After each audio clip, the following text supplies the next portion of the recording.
welcome to this week's vlog. My name is Brandy. It has been a couple weeks since I've talked to you guys. Welcome to the car edition. I am back in the car. Wow, it's been 3 weeks and I have been busy. So excuse me, for those of you guys that have been following me, you guys know that I did my very first craft fair on October 1st.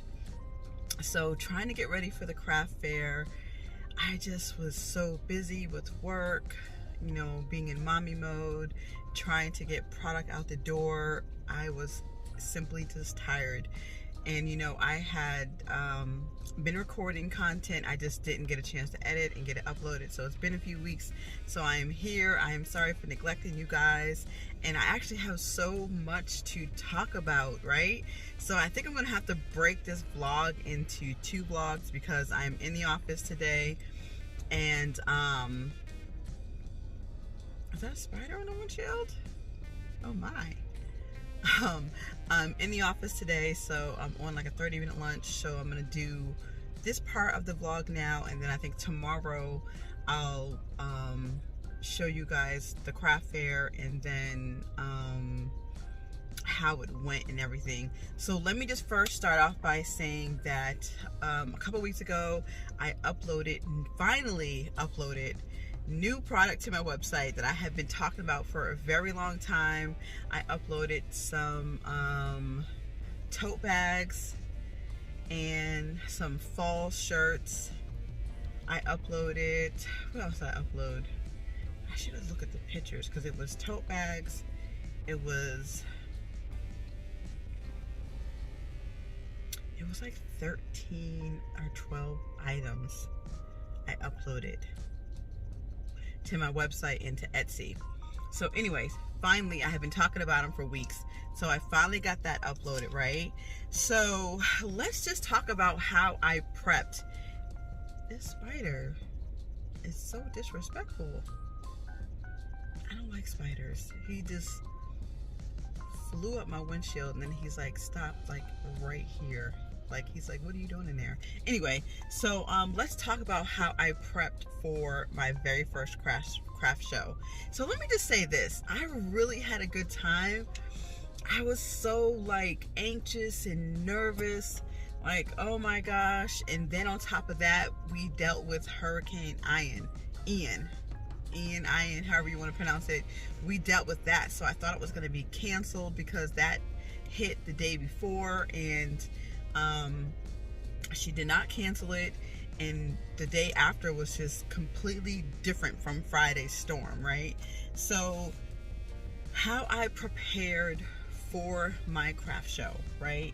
I made a list of what I wanted to bring to my vendor show. I did a lot of research, and I made a list of what I was going to need, what product or supplies I wanted to bring to the show that was going to help me out. Supplies meaning like, you know, like if I needed a table, I needed to bring like my push cart, if I needed to bring power cords, like stuff like that, what I needed to help me to get to the show. I bought that. And then I watched, so Nita Fajita, let me give a shout out to Nita Fajita, because I don't really often comment on a lot of people's videos. I do comment on some, and actually today is probably going to be before I actually post this video. I'm gonna go comment on the one of her market videos I watched over and over and over again. It's like 40 something minutes long, and just trying to just soak in everything that she was saying, because she does a lot of markets. Nita Fajita, you are a dope girl. I love your videos. I know I don't comment a lot of them, but I'm watching you. I am. I watch your videos and I love everything. I love all your content. I watched her videos, and I did watch other people's videos to kind of like get an idea of what to deal with the market. I also reached out to my cousin, because my cousin, she's like the pop-up shop market queen, right? She does pop-up shops all the time. I reached out to her because I was really like nervous about this, you guys. Like, probably making more of a big deal about it because this was like my first official, I had to pay a vendor fee, like, and plus I was invited, so it was like no backing out, you know what I mean? I was super, super nervous. And then once I got there and got flowing with it, it was dope. It was great, right? Excuse me. It was great. So I also this craft fair was at a church, so I also wanted to make designs that also fit the setting, right? So I also made designs that were like, you know, that would be like church fitting. Like I made shirts that said praying, like praying mamas, and redeemed. I think it was like forgiven, blessed, forgiven, redeemed, and something else, like, you know, homebody stuff that like were respectful that you bring to a church, you know what I'm saying? I also wanted to make church friendly designs, right, to kind of fit the setting. So I had to come up with some of those designs, and some of those designs I also I found on Etsy. So I did that because, you know, you also, what I learned from Nita, you know, Nita Fajita, you know, you also want to have something that also kind of fits the kind of craft fair that you're going to, right? So I did that, and then also I made candles. And you know what's crazy? My candles actually didn't really sell like I thought they were going to sell. Now, people love the smell. Like, I had a lot of people that kept, you know, smelling them, was like, oh my God, this smells good, this smells great. No, I'm not going to do it, I'm not going to buy it. Pick it up again, smell. So they did like the smell of my candles and everything, but I really thought those would kind of be like a top seller because I didn't see anybody else there selling candles. But they weren't. But that's okay though. That's okay. I mean, it doesn't bother me because there was customers who smelled them and who loved the fragrances, but, you know, they just didn't buy, which is cool though, you know what I'm saying? So with my candles, I also tried a new method with my candles, right? I did the like the poke hole method. And I know in like some of my other videos, I think I had said this before, I didn't do it when I made like my first batch of candles like a while ago, but for this batch, on all the batches that I've recently been doing, I've been doing the poke hole method. After you pour and before it hardens, I think I let it sit for maybe like 2 to 3 hours, and then I poke down in there. And this time, when I first did the poke hole method a while back, I used my finger, and I think I was a little aggressive with my finger. In one of my vlog videos, I actually said that. I think I was a little bit aggressive with my poking the holes in the candles. So what I did was I used like the end of a plastic fork, right? So I used the end of a plastic fork to go ahead and do the poke hole method. And then also in these candles, because of the tin in these candles, it seemed like in the first batch, it seemed like I had like a tunnel that was going down in my candles, which by doing the poke hole method, I think that the poke hole method actually worked, because when I did the candles after that, they burned better. They didn't have the tunnel thing. But anyway, in these set of candles that I did for the craft fair, I used 2 wicks. You probably don't really have to use 2 wicks in an 8-ounce candle, but I did anyway, just trying something new. I did the double wicks in the candles. Now let me tell you, designing my candle labels and trying to come up with the candle names was a bit challenging. I spent a lot more time on that than I actually wanted to, when I was going through it. So I spent, let's see here, I spent about a good 5+ hours. I know that's kind of long, right? So not only was it trying to think of the names, it was thinking of the names, it was trying to, I used my, and I'm probably going to tear this name up, I used my Mubane label printer. It's what I use for my shipping labels. I used that to print my labels for my candles and for my wax melts. So trying to get the writing proper and in the right direction for the candles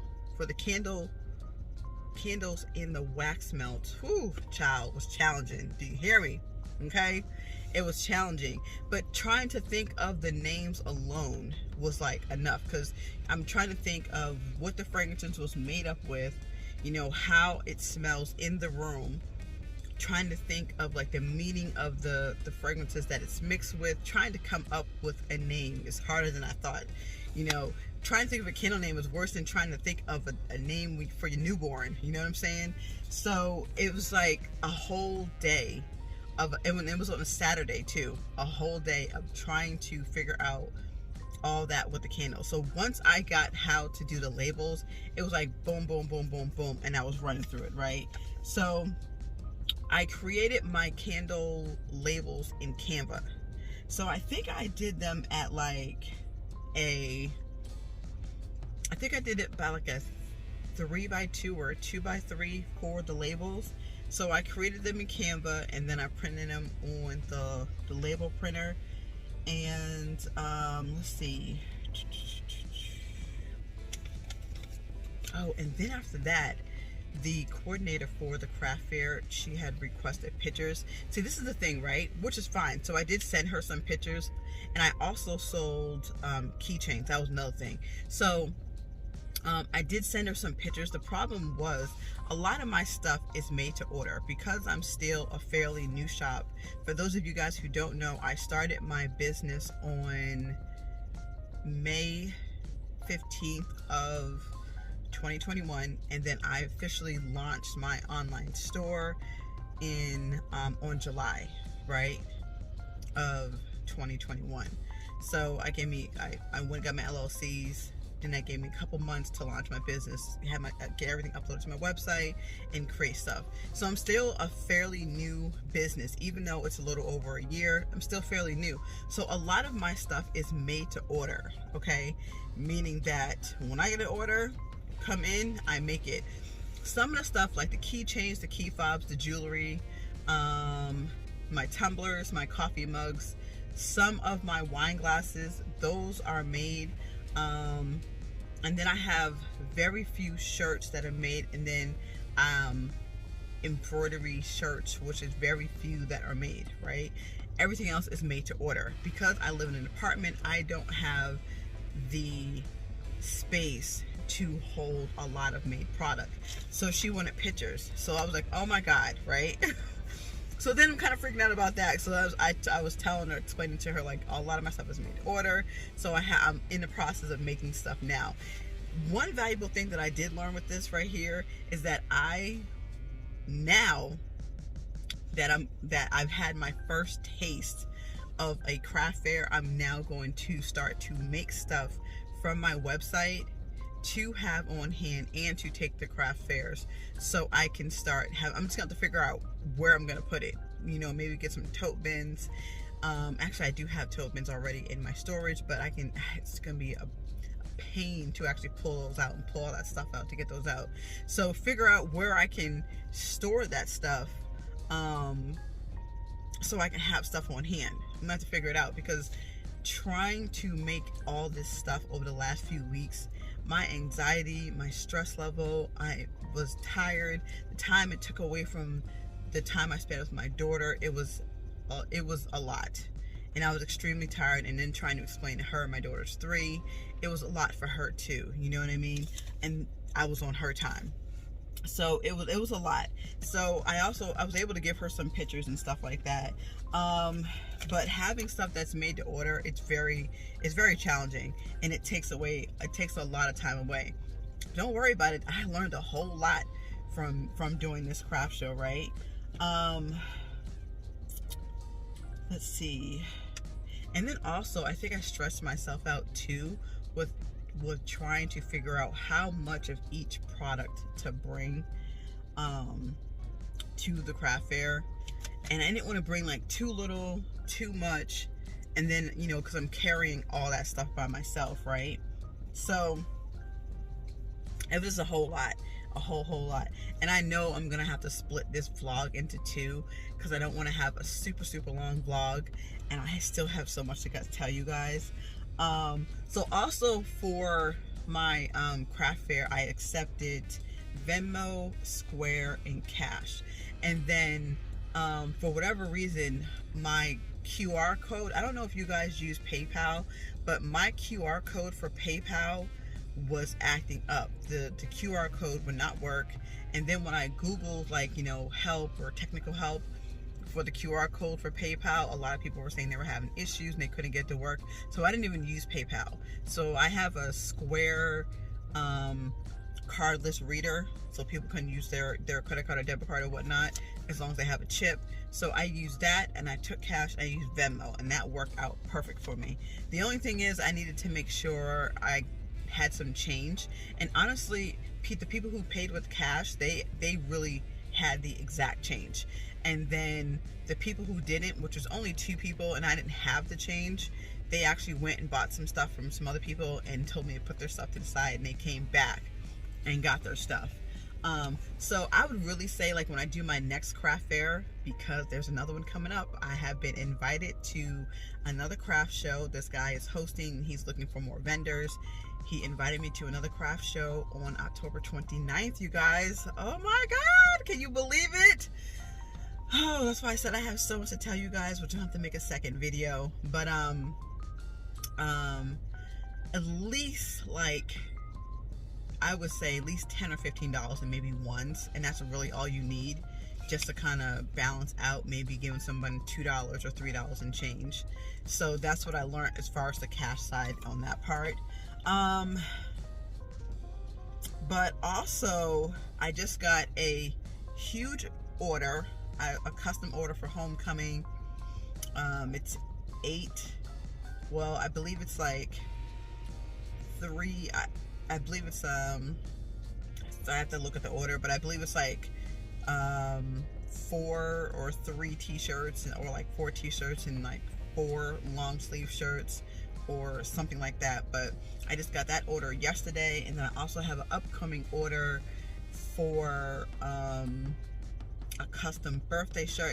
It's funny because it was slow for a little while, and then all of a sudden, bang, everything just starts, you know, dropping down on you, which is good though. I'm not gonna complain, right?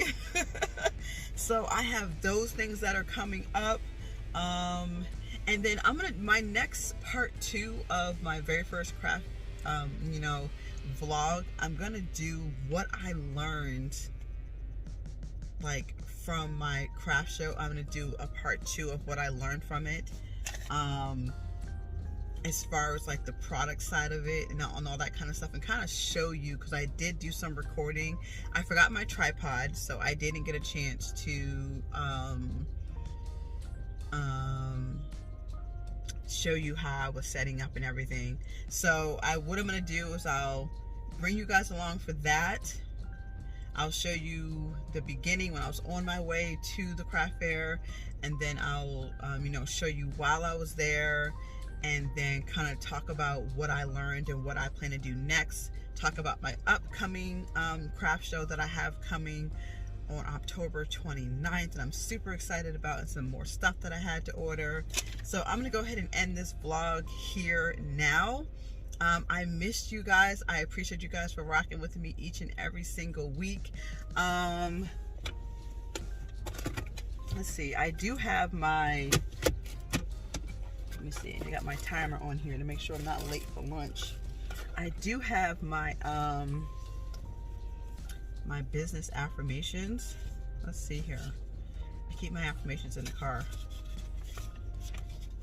What time? I got 1 minute and 55 seconds. I can talk fast, right? So these business affirmations, right? These are credited to Silk and Soul. I'm sorry, I said Silk. Skin and Soul LLC on TikTok. These are her affirmations. I love her channel.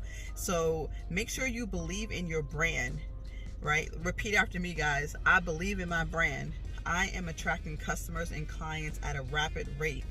Money is flowing like water through my business. My business is growing and thriving each day. I am dedicated to building the success I desire. I am focused on my goals and not being distracted. My business is successful. I have a power to manifest anything I desire for my business. Everything is working in my favor. Absolutely. I appreciate you guys for rocking with me. So stay tuned for part 2 of my vlog. So until next time, guys, take care.